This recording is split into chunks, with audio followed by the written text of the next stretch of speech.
In today's video, I'm going to teach you how to empty trash in iCloud Mail. If you've been deleting emails but your storage still feels cluttered, clearing the trash in iCloud Mail is a quick way to free up space and keep your inbox tidy.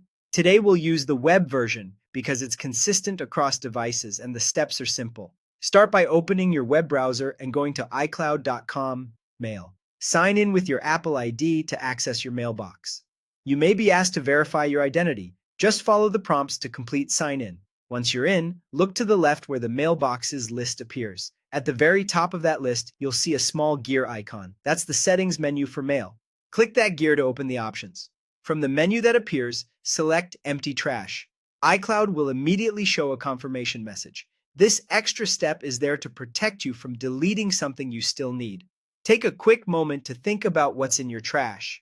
If there's anything you might want to keep, like receipts, attachments, or messages you filed there by mistake, now's the time to back out and move those messages out of trash first. You can also do a quick search inside trash to double check for important senders or subjects before continuing. When you're sure you're ready, click Empty Trash again to confirm.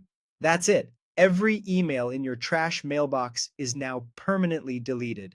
This change is immediate and cannot be undone, and it affects only the trash mailbox, not other folders like Inbox, Sent, or Archive.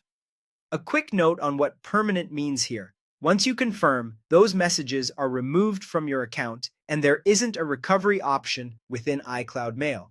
If you prefer a softer approach, you can simply leave messages in trash and let iCloud handle it for you. Items in trash are automatically deleted after 30 days, even if you don't empty it yourself.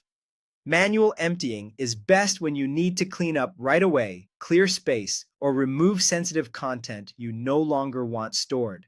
After confirming, you should see the trash count drop to 0. If it doesn't update instantly, give the page a second to refresh or click into another mailbox and back to trash to see the change. That's all there is to it.